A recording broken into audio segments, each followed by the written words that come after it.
Welcome to the It's Been Said podcast. I'm your host, Executive Director Lisa Ramey.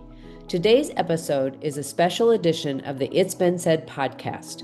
Dr. Dana Schon, Associate Executive Director of Professional Learning, will discuss her perspective on leadership life fit. She'll offer her insights on this topic periodically over the coming months. Let's hear from Dana.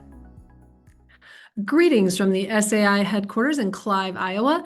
I am Dana Schon, Associate Executive Director of Professional Learning with School Administrators of Iowa. In this episode of the Leadership Life Fit podcast, we're talking about protecting and fueling your cognitive energy for a better fit.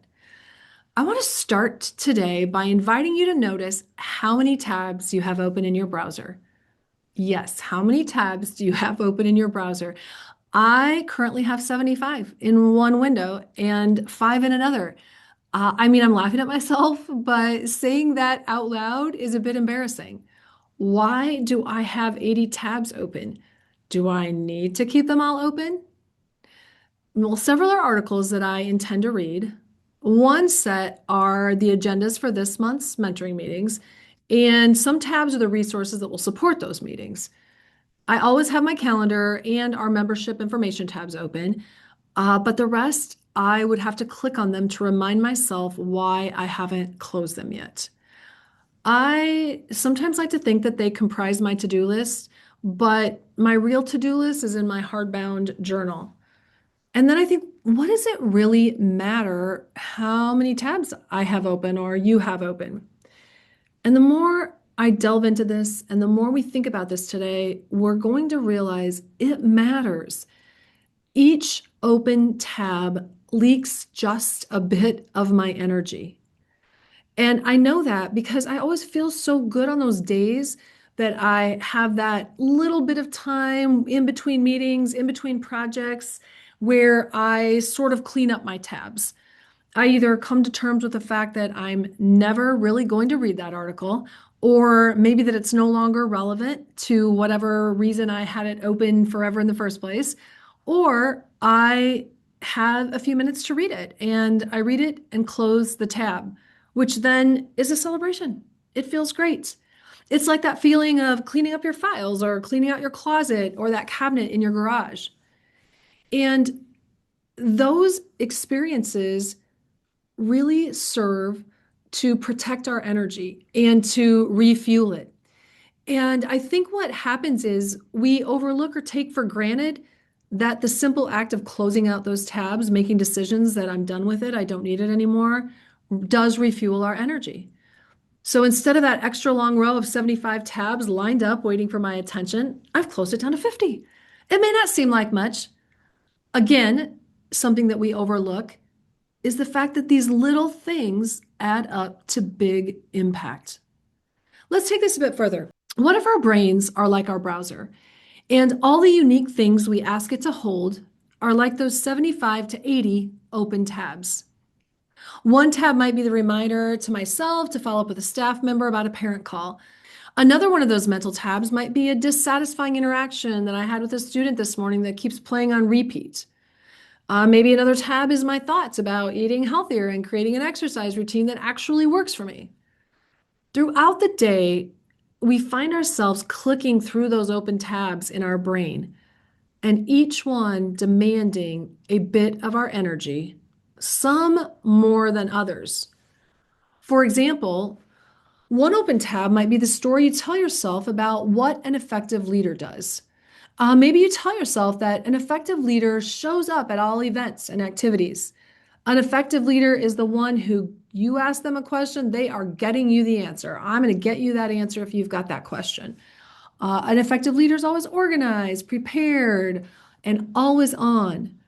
An effective leader always has an open door, always has a minute.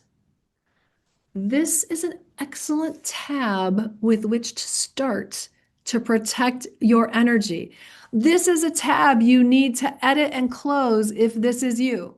Who says you always have to have an open door? What does that even mean? Sometimes we put this unrealistic pressure on ourselves, these unrealistic expectations on ourselves that drain energy that we need for our most important priorities. My invitation to you is to rewrite the story you have going on that mental tab. Effective leaders do close their doors to complete prioritized tasks, even 15 minutes, 30 minutes. They let their office assistant know they're in an important meeting with themselves and can't be disturbed unless that building is on fire or some serious crisis is happening in the district. They know checking this task, whatever it is that needs to be accomplished in that 15, 30, 45, 50 minutes, checking that off their list will refuel their energy to move through the rest of the day. So I ask you, what are the narratives behind the open tabs in your brain? And are those narratives contributing to things going better for you? How do they make you feel? If the story associated with that mental tab isn't helping you feel better, contributing to things going better for you, how could you reframe that story through a different lens? What's the rewrite? What's your new narrative? And then how does that feel? Our energy is not in unlimited supply. What energy draining tabs can you close to free up more cognitive energy for what matters most, not just in your leadership, but in your personal life as well? And then what will it take to close those tabs? Maybe it's simply preparing for that potentially challenging conversation that you have been avoiding, and then having that conversation. There's an interesting study by Leahy out of Cornell University where science found that first, 85% of what we worry about never happens. Okay, so think about that when you're stressing out about that conversation and the uncertainty, the anxiety that is associated with not knowing how that other person is going to respond, and then what will be your response in turn, etc. So 85% of what we worry about never happens. Second, with that 15% of the worries that did happen, okay, so 85% never happens, but what about the 15% of those worries that come to fruition? 79% of that group, of that 15%, discovered they could either handle the difficulty better than expected, or that difficulty taught them a lesson worth learning. So the conclusion from that study is that 97% of our worries are actually baseless and result from an unfounded pessimistic perception. So take a minute to go back to those mental tabs that you have open. How many of them are connected to worry, a story you have going in your head about someone who's upset with you, or someone who doesn't care for you, or someone who doesn't think that you're up to the job, and those worries that you have? And are they in that 85% that they're not true, and that everything's going to be fine, and the worst case scenario that you keep spinning out isn't going to happen?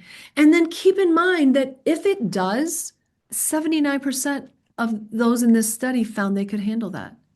So the point is, and the interesting fact about that study is, we allow our worries to drain energy that we could be using to actually address the issue, to have the conversation, to ask the question. My invitation to you is to survey the open tabs in your brain.